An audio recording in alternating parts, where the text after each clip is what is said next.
Special train से रामेश्वरम धाम की तीर्थ यात्रा। आज ही अपनी सीट बुक कराएं त्रिपुरयात्रा.com पर।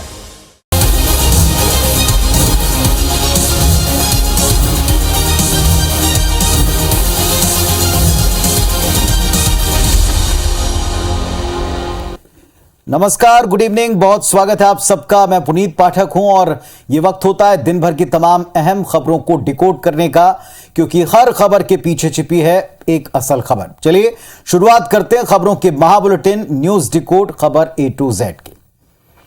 आज रक्षाबंधन का दिन है और आज के दिन हम बहनों का सम्मान और रक्षा की शपथ लेते हैं, लेकिन आज ही के दिन झाबुआ में एक ऐसी तस्वीर दिखी जिसको देखकर कोई भी भाई, कोई भी इंसान शर्मसार हो जाए। कुछ लोग महिला को सरेआम सबके सामने निर्वस्त्र कर पीटते रहे और बाकी लोग तमाशा देखते रहे।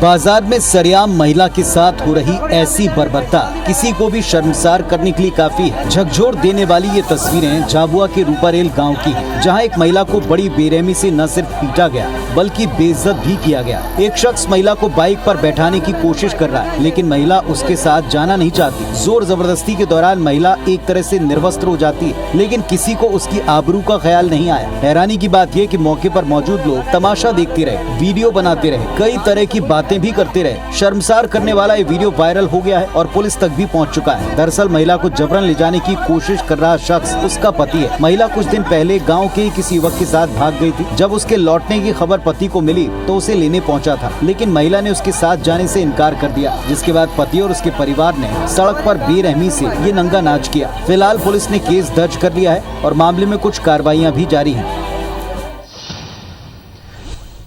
हालांकि ये मामला एक परिवार का बताया गया, इसके पीछे कुछ कुरीतियां, कुछ रिवाज बताए गए, लेकिन ये कौन सा रिवाज है, ये कौन सा समाज का हिस्सा है जो अपने ही परिवार के साथ में, या एक पति अपनी बीवी के साथ, एक परिवार अपनी बहू के साथ इस तरह सबके सामने कपड़े फाड़कर बेइज्जत करे।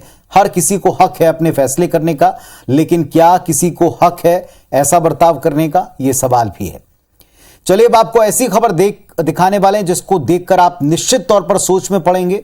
आम लोगों की हिफाजत का जिम्मा जिन पर है वो सरेआम क्यों रो रहा है, देखिए जरा। जिसको यहाँ के आप कुत्तों को डाल दीजिए, क्या आपके बेटा बेटी खा सकते हैं? मैं केवल आपसे ये पूछना चाहता हूँ बस। जिस्म पर खाकी वर्दी, हाथों में थाली और आंखों में आंसू, ये कांस्टेबल मनोज कुमार हैं जो यूपी के फिरोजाबाद के हैं। इनका ये वीडियो इन दिनों सोशल मीडिया पर तेजी से वायरल हो रहा है। इस वीडियो में मनोज कुमार पुलिस मैस में मिलने वाले खाने की सच्चाई बयान कर रहे हैं। कोई सुनने वाला नहीं, मैं सुबह से भूखा हूं, मैं किससे कह दूं? या मेरे माँ बाप थोड़ी है। सुना आपने, जिनके कंधों पर आम लोगों की सुरक्षा का जिम्मा है, उन्हें 2 वक्त का खाना भी ढंग से नसीब नहीं होता। आप खुद देख सकते हैं कि पानी जैसी दाल और रोटी इस तरह की है जिसे शायद जानवर भी ना खाएं। सिपाही 12 घंटा ड्यूटी करने के बाद मैं ये रोटियां खा रही हूँ। जिसको यहाँ के आप कुत्तों को डाल दीजिए, क्या आपके बेटा बेटी खा सकते हैं? मैं केवल आपसे ये पूछना चाहता हूँ बस। मनोज कुमार ने खराब खाने की शिकायत पुलिस कप्तान से की तो अब उन्हें बर्खास्त करने की धमकी दी जा रही है, जबकि होना ये चाहिए था कि खाने की क्वालिटी में सुधार लाया जाता।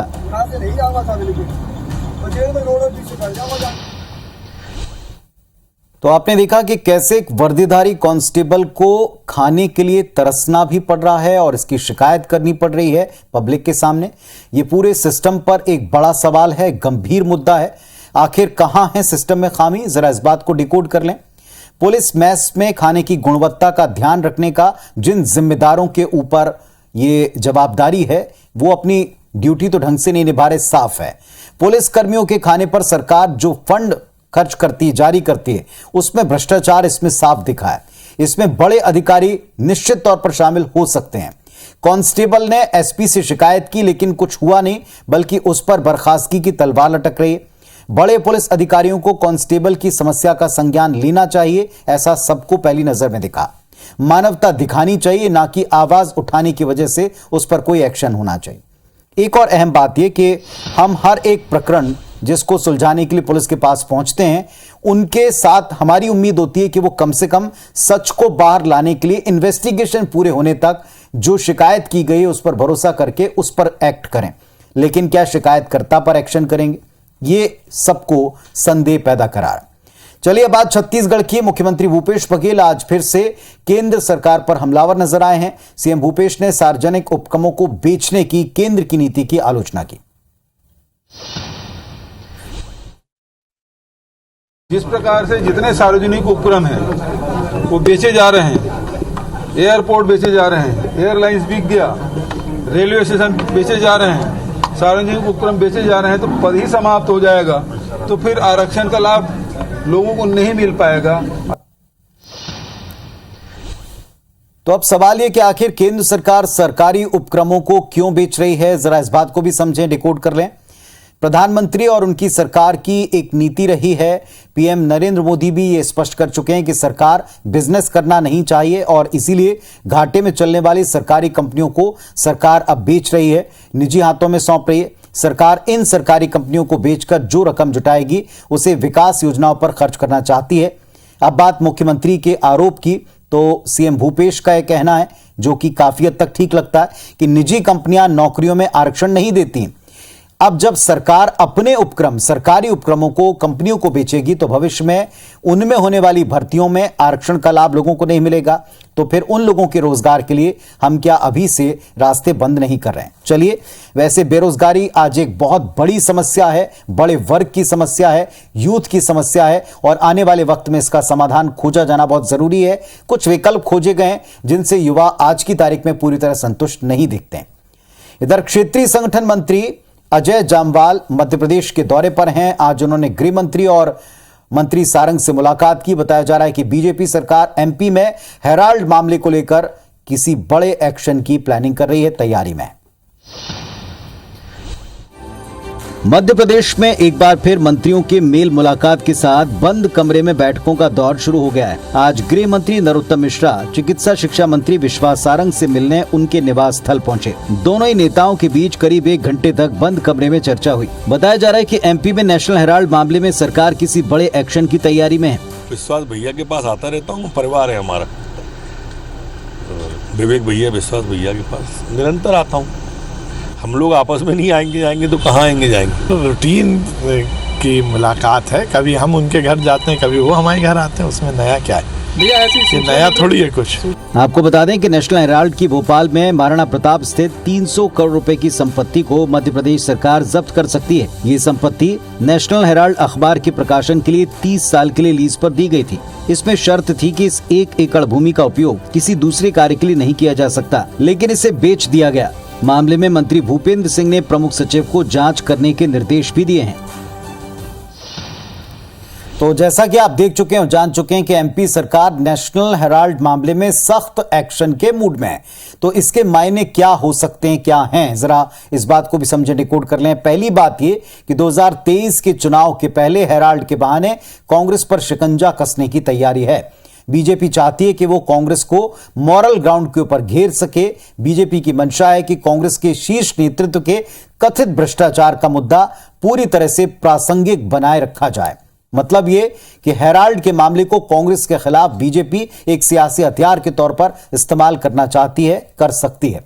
अब दूसरी बात ये कि अगर हेराल्ड के खिलाफ एमपी सरकार कोई भी कार्रवाई करती है तो कांग्रेस इसे वेंडेटा यानी कि सियासी बदले का एक्शन बताकर जनता की अदालत में ले जाएगी और उसका रिएक्शन जिस तरह का होगा, इसका अंदाजा जो दिल्ली में चल रही कार्रवाइयां हैं उससे आपने दिल्ली की सड़कों समेत पूरे प्रदेश और देश में देख ही लिया। एक और महत्वपूर्ण खबर, रायगढ़ जशपुर जिले की सीटें इस बार हाई प्रोफाइल रहने वाली हैं। जिले की 8 सीटों पर इस बार भाजपा के दिग्गजों की नजर है और ऐसे में कांग्रेस के लिए जिले की 8 सीटों पर जीत पाना इतना आसान नहीं रहेगा।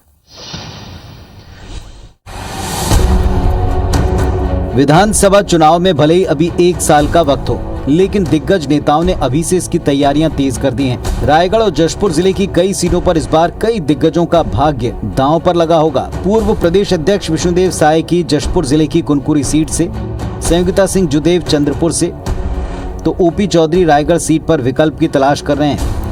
पूर्व मंत्री सत्यानंद राठिया ने भी लैलूंगा सीट से तैयारी शुरू कर दी है। उधर पूर्व मंत्री अमर अग्रवाल बिलासपुर में समीकरण बिगड़ने पर रायगढ़ का रुख कर सकते हैं। पार्टी का जो आदेश होता है उसका मैं पालन करता हूं। आगे भी जो भी पार्टी का निर्णय होगा वो मेरे लिए सिरोधार्य होगा। मेरी इच्छा अनिच्छा का सवाल ही नहीं है, पार्टी की इच्छा ही मेरी इच्छा है। मामले में कांग्रेस का कहना है कि भाजपा प्रदेश में कांग्रेस की सक्रियता और बढ़ते जनाधार से डर गई। दोनों पक्षों के अपने अपने दावे हैं, लेकिन ये तय है कि आने वाला विधानसभा चुनाव बेहद दिलचस्प रहेगा। अब बीजेपी के दिग्गज कितना कमाल कर दिखाएंगे, ये तो वक्त पर ही पता चलेगा। तो जैसा आपने देखा कि बीजेपी के दिग्गजों ने अभी से अपनी पसंदीदा सीटों पर तैयारी शुरू कर दी है, पर इसमें कुछ पैंच भी है जिस बात को हम अब डिकोड कर रहे हैं। पहली बात तो यह कि दिग्गज जिन सीटों के ऊपर दावा अपना ठोक रहे हैं वहां का टिकट उन्हें ही मिलेगा, यह तो अभी तय नहीं। टिकट तो पार्टी तय करेगी और वक्त पर ही तय करेगी, जिसमें कई सारे फैक्टर्स को उस समय परखा जाएगा। क्षेत्रीय समीकरण, जातिगत समीकरण परखे जाएंगे। भले दिग्गज कितना भी दावा कर लें, लेकिन शीर्ष नेतृत्व का फैसला अंतिम होगा। मान लीजिए कि अगर दिग्गज जिन सीटों पर मेहनत कर रहे हैं वहां की जगह किसी दूसरी जगह का टिकट मिलता है तो दिग्गजों के लिए दिक्कत हो सकती है।